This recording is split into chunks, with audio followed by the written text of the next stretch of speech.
Bora, fiel, que Vessone trouxe uma análise bem interessante desse empate amargo. Que empate amargo do nosso Corinthians, cravando que não é possível que o Corinthians vai fazer duas partidas ridículas na final, e entendendo sim que na partida de domingo esse time tem potencial para trazer a vitória. Acredita nisso, fiel?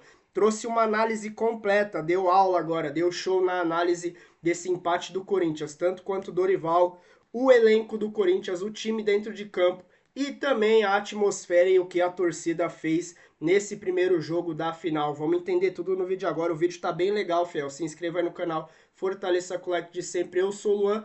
Deixa aqui nos comentários. Acredita numa boa partida para domingo? Bora pro vídeo. Vamos lá, Vessa, tá aí. Falou o Hugo Souza admitindo que o time foi abaixo, falou o Dorival admitindo mesmo que o time foi abaixo, inclusive foi pior do que o Vasco do Diniz. A nossa conversa aqui ontem, a semana inteira, o Diniz precisa saber jogar o jogo, precisa sair vivo. Bom, saiu vivo, ainda chutou uma bola na trave. Não foi bom o Corinthians não, hein? Vamos lá, primeiro explicar essa briga do Dorival com o torcedor. Por que ele fala o torcedor? Eu já estou marcando esse cara há um bom tempo. Atrás do gol, dos bancos de reservas, ficam as cadeiras cativas. Os proprietários de cadeiras, elas não são... Ninguém é dono, mas você aluga por 1 ano, 3 e 5 anos. Então aquele cidadão ali, que ninguém sabe quem é, ele é dono daquela cadeira, ele está lá todo o jogo. Por isso que virou uma coisa pessoal mesmo. Não é que o cara ontem pegou e comprou o ingresso e ficou ali. Não, ele vai estar sempre ali. Todo jogo. Porque todo jogo é daquela cadeira. Tem o nome seu na cadeira. Então ninguém tira enquanto o cara alugar 1, 3, 5 anos, depende do contrato que ele fez. Aliás, eles pagam caros, se eu não me engano, é 700 pau por mês para você ter uma cadeira lá. E aí você não precisa do ingresso, mas a cadeira é sua. Ok. Então isso é explicado. Pelo visto é o embate dele com esse cara já há um bom tempo, o cara tá sempre lá. A outra coisa, vamos lá, o jogo em si. Ele assume o que para mim é a essência do jogo. Ele assume que o Dorival, Lucas Silvestre, Pedro Soteiro, seu outro auxiliar, enfim, Raoni, que é o chefe do scout do Corinthians, todos eles estão aqui ó, no bolso de Fernando Diniz. Para mim, o jogo, a essência do jogo é essa. O Corinthians e ele fala, é até difícil de explicar. Se ele não tem a explicação, é difícil até da gente ter. A verdade é que ele em nenhum momento encontra uma solução para que o Vasco, para a maneira que o Vasco se portou, para o sistema tático que o Vasco colocou em campo. Ele foi travado do começo ao último minuto, não teve nenhuma outra alternativa para aquilo. Ele tinha algumas, pelo menos tentativas, a gente não sabe se vai dar certo ou não. Sei lá, faz 3 zagueiros, espeta os 2 laterais como ala e tenta abrir o jogo. Ou o Bidu é um cara construtor do lado esquerdo, põe o Bidu pro meio, joga um lateral qualquer, o Angileri lá pra lateral, põe o Bidu no meio, já que você não tinha mais o Bidon, não tinha mais o Garro. Então assim, eu acho que esse foi um jogo que pra mim a parte tática... E quando deu 5, 10 minutos do primeiro tempo, eu virei para um amigo meu e falei assim, ó, pode esquecer o jogo de hoje, não vai acontecer nada. Porque era meio nítido que o Corinthians estava tentando propor estava completamente mapeado. O Fernando Diniz marca com o Nuno ali a saída do Bidu, que é uma saída forte que o Corinthians tem do lado esquerdo. E aí você ainda tem jogadores muito mal fisicamente ali, que não estão conseguindo transpor marcação, com muita dificuldade. O Garro, o Yuri Alberto parece estar com dificuldade até para andar durante o jogo. Você percebe os movimentos dele não tão naturais. E aí entra algumas outras coisas que o Dorival pega e capricha, né? Então, você já está bloqueado, você já está com um monte de problema tático. Tá claro que você está completamente travado de tudo que você trouxe para campo e o seu adversário fez ao contrário. Aí você começa a fazer um monte de bobagens. Então, assim, ele sai com um time com o Ranieri de volante, que aliás eu não entendo porque que o Ranieri fica baixando para terceiro zagueiro. Ele esquece que é meio campista e vem para terceiro zagueiro o tempo inteiro. E eu não sei se é uma ordem do Dorival, se ele faz isso inconscientemente. Para mim fica completamente desnecessário, mas até eu aquele de volante. Aí ele põe o Martínez na esquerda e o Bidon na direita. Fica os dois tortos, os dois não tem o campo. Por que é o normal você pôr nesse triângulo que você faz, que é um volante 2 assim, o que você faz? Você põe o canhoto para a esquerda para que ele tenha todo o campo para ele trabalhar o jogo, pensar o jogo. E você põe o destro na direita para ele olhar para o campo inteiro e fazer o que ele tem que fazer. Seja para saída de bola, para tocar para o lado, para uma enfiada de bola. Ele inverte. E eu não me pergunte o porquê. Era Bidon na direita, Martínez na esquerda. Não faz o menor sentido, ficavam os dois tortos assim. Aí o Garro, sem a mínima condição. Então a opção dele foi de não ter o Bidon, como foi os 2 jogos com o Cruzeiro, de meia, ele põe o Garro e traz o Bidon para trás, que é o que a gente falou no programa de ontem. Ele acabou fazendo isso, mas o Garro sem condição. Na frente o Yuri vivendo um momento completamente ruim, com a parte física claramente sentindo também, e o Memphis, o único que ainda tentava alguma coisa, mas também bem marcado, e não conseguia fazer nada. Aí o Dorival fez tudo isso. Você fala assim, cara, acabou o primeiro tempo, eu não dei um chute no gol, não aconteceu nada. E aí todo mundo já no intervalo, rede social, no estádio, pô, ele dá pra fazer isso, tenta fazer aquilo e tal. Aí voltam os 11 pro campo. Aí você fala, não é possível que depois que um treinador assiste 45 minutos de nada, dentro da sua casa, ele vai voltar com o mesmo time. Voltou. Deu 4 minutos, vem 2 caras pra lateral do campo. Eu falei, ou eu tô em outro planeta, ou o treinador teve 15 minutos pra conversar com os seus jogadores, não faz a troca, dá 4 minutos, vem 2 caras pra entrar. Assim, a única coisa que me vem na cabeça é ele não teve coragem de chegar pros caras, ó, vou te tirar no intervalo, porque os caras ficam bravos no intervalo, né? Tá ali no olho, a jogadorzada fica brava. Só essa explicação, porque 4 minutos depois os caras entram, eu não tenho explicação. Aí troca. O Raniel entra de primeiro volante, nunca fez primeiro volante na vida dele.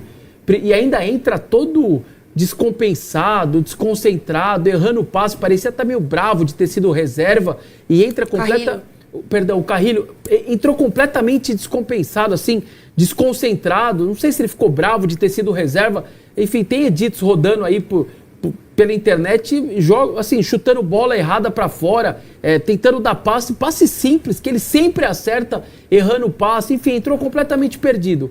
E aí nada acontece, aí o que ele faz? O único menos problemático do time, o único menos problemático era o Bidon. Ele vai e saca o Bidon do time. Aí ninguém entendeu nada no estádio. Peraí, ele era o melhorzinho, o único que tentava alguma coisa, sacou o Bidon. Depois o que ele faz? Saca o Garro. Ou seja, os únicos 2 que talvez pensariam um pouco mais no jogo, ele tira os 2. Aí você não tem mais ninguém. E aí você fica com Memphis, Yuri, Vitinho, um monte de gente na frente, os volantes pra trás, um buraco no meio e nada acontece. Tirou o Memphis também, né? E depois ainda... e pra finalizar, tira o Memphis e deixa o Yuri. O estádio veio abaixo. Porque a gente olhando pro estádio, o estádio inteiro fala, vai sair o Yuri, né? Tem alguém na beira do campo, é o Yuri que vai sair. Aí ao invés de ele põe o Dieguinho aberto, que também não adiantou nada, o menino da base, e aí ele tira o Memphis. Aí o argumento dele, não, a bola parada. Sim, é verdade, o Yuri Alberto ajuda a bola parada. Eu olhei aqui, tem 3 centímetros de diferença um pelo outro ali. 3, 4 centímetros de diferença. Não ia ser isso que ia mudar. Nessa hora você tem que pensar na parte ofensiva. Você está dentro da sua casa, você pensou na bola aérea defensiva para manter o Yuri 90 minutos e tirar o Memphis, que ainda tentava um probleminha ou outro para a zaga do Vasco. Então, assim, é daqueles dias, aquelas noites que o treinador, ele é muito parte integrante, a comissão técnica é muito parte integrante, um time que não tinha força para se impor, para pressionar, para tomar bola, e 2 coisas que ficam para mim de tudo isso. E aí vocês depois podem também explorar isso. O Vasco faz um grande jogo, tudo que o Diniz travou, o Corinthians conseguiu não fazer gol no Vasco, o Vasco tomou gol nos últimos 10 jogos. 10 jogos tomando gol seguido. E aí o Diniz vem na coletiva e fala, foi a nossa melhor partida talvez no ano defensiva. Olha o que o Corinthians conseguiu. Não só não fazer gol, como escutar isso do Diniz. Então, essa é uma coisa que é preciso deixar claro. O Diniz e o Vasco me surpreenderam muito, uma postura muito bacana defensiva, sabendo que tem o segundo jogo em casa. E a coisa, é um pequeno alento pro torcedor, é o tentar ver um copo cheio.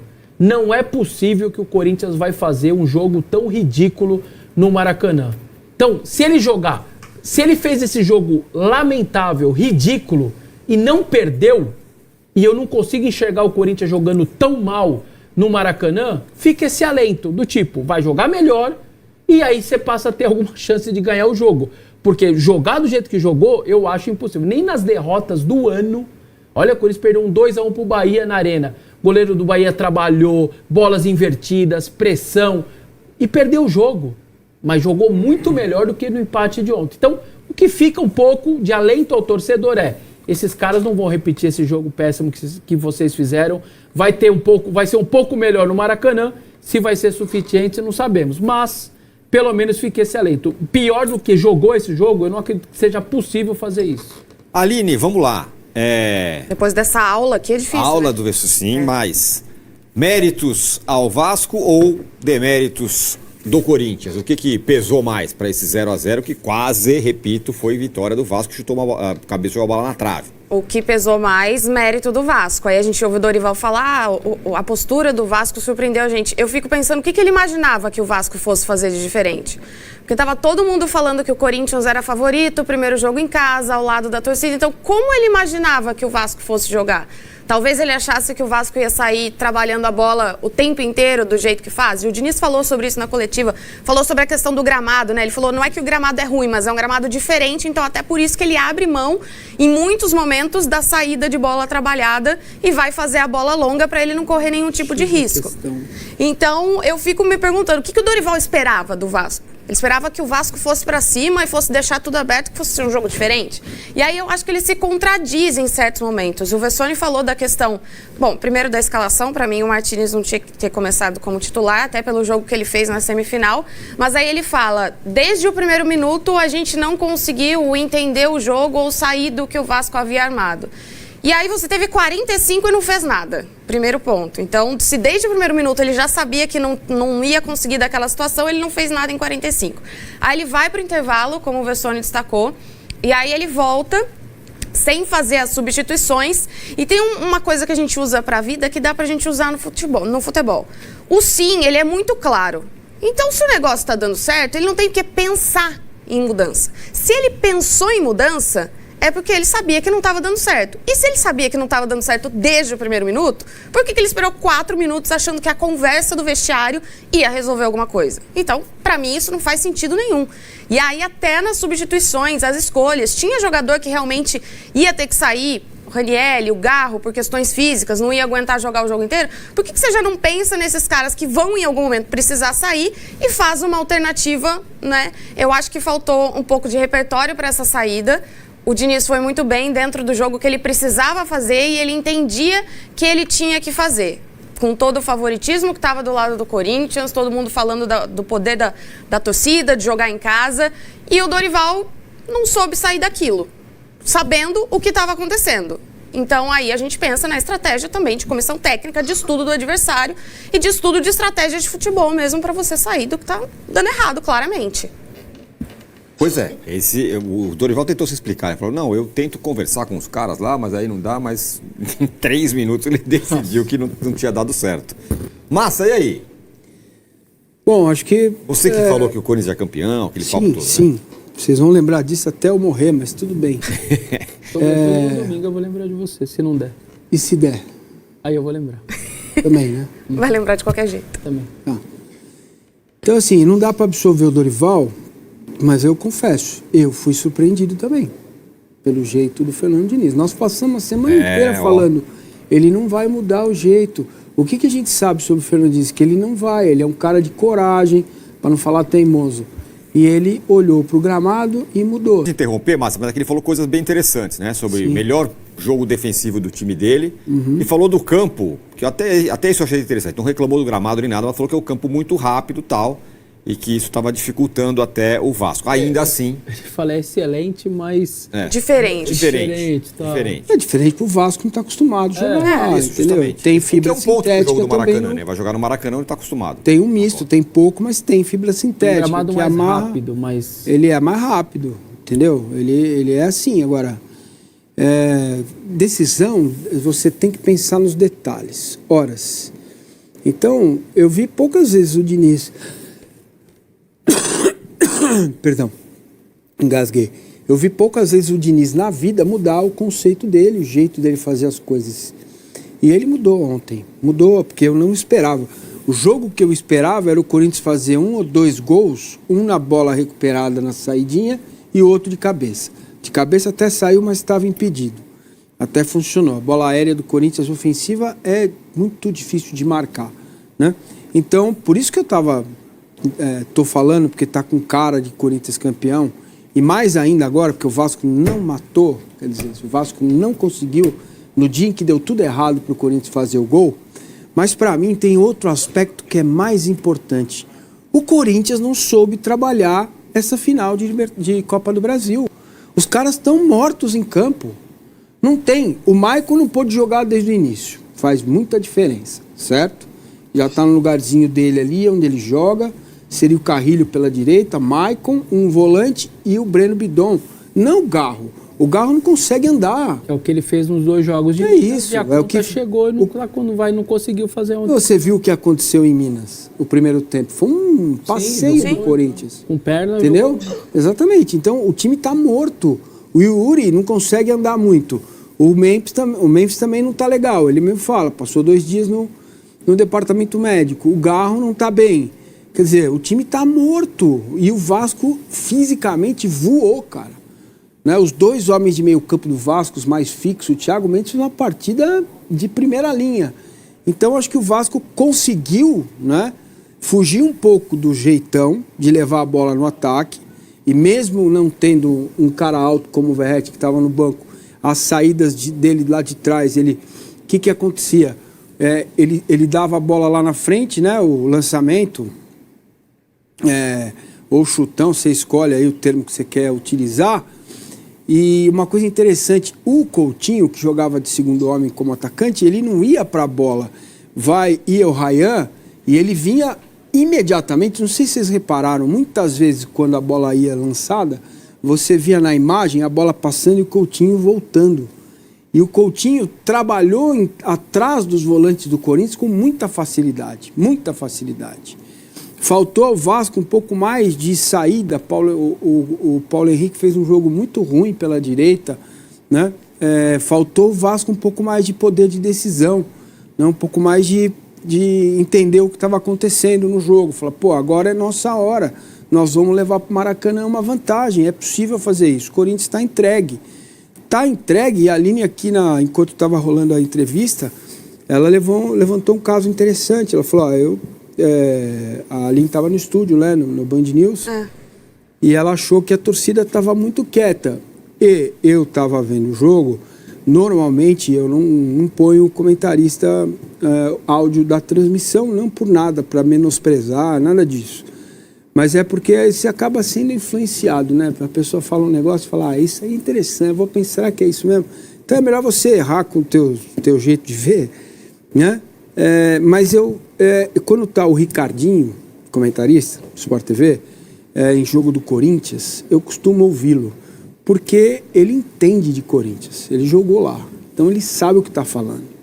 E tem uma hora, cara, que ele fala assim, o Dorival tem que mudar a estratégia, porque a torcida não tá junto com o time. Precisa de alguma coisa acontecer para a torcida vir. Sim. Teve até um cruzamento ali, mas foi o lance do Yuri, que estava impedido. E depois mais nada. Então, cara, nem isso o Corinthians conseguiu trazer. Porque o time estava morto em campo fisicamente. Sabe o que poderia ser isso que o Ricardinho percebe? Por conhecer o Corinthians muito bem e tal, que o Massa lembrou bem. Por exemplo, você tem mais uma última troca. Pois bem. O Dieguinho, menino da base, não vai mudar muito a hora do Brasil. Cara, você tem o Romero no banco, com todos os problemas que o Romero pode ter. A hora que esse cara entra, porque o torcedor de rede social é uma coisa, o do estádio ama o Romero e sempre amou o Romero. A Aline já fez muito jogo na beira do campo e sabe do que eu tô falando. Se você põe o Romero no final, ele dá 2 carrinhos lá, buscando, tentando fazer aquela pressão em cima do Vasco, ele inflama de novo o estádio, ele inflama o time. E outra, tem um negócio que nessas coisas, cara, você tem que acreditar nessas coisas. O Romero é o cara mais vitorioso desse elenco. Ele tem 6 títulos já pelo Corinthians. Esse cara, num jogos como esse, e sobretudo contra o Vasco, ele tem uma história de 8, 9 temporadas pelo Corinthians, vice-artilheiro da Arena, maior artilheiro estrangeiro. Sabe quem é a maior vítima dele no Corinthians? O Vasco. Chegou a fazer hat-trick no Vasco, lá em Brasília. O jogador, cara, nessa hora, eles se apegam nessas coisas. O cara mesmo, parece... Muito se apegam. Então vou no tarô aqui pra ver quem vai ganhar. Muito se apegam nisso, muito se apegam. O Paulinho, cara, com toda a história, esperei, o Paulinho falou assim, eu fui jogar lá no Centenário, ele foi jogar pelo Corinthians do Centenário. Pô, foi aqui que eu joguei muito pela seleção brasileira. Falou pros caras no vestiário. Pô, esse vestiário me traz alguma coisa. Jogador, acontece essas coisas. Porque ele jogou bem com a seleção no Centenário, ele foi jogar pelo Corinthians, faz um quando gol. Eu vou no restaurante, sempre eu como bem. Então esse assim, é bom. Nessa hora, cara, essa coisa, essa faísca que talvez última que precisar, você tem que ter esse entendimento. O Romero tem essa história linda no clube. Era o último, pode ser o último, deve ser o último jogo dele na história dele no estádio. Faltando 15 minutos, põe o cara pra jogar. Tira o Yuri, põe lá, não vai nem mudar taticamente seu time e deixa esse cara correr, a bola... Então, assim, o Ricardinho tem essa essência de entendimento que o Massa trouxe que o Dorival não tem do clube. Porque qualquer um que tem minimamente essa essência, põe o Romero e não põe o Dieguinho, que não vai mudar a hora do Brasil. Ou o Guinegão. Por que o Guinegão não joga mais? O Guinegão talvez não tenha essa história que você falou do Romero, mas é um cara que empolga a torcida, Também, entendeu? Porque ele pode fazer alguma coisa diferente. Então, pelo menos, já chama a torcida de volta. Viu, Aline, eu ia escrever aqui no grupo de Zap nosso, ontem, falar, se o Guinegão entrar, vai ser o gol da vitória. Aí não escrevi. Mas devia ter feito isso. Exato. Esse negócio que você falou, que você levantou sobre a torcida,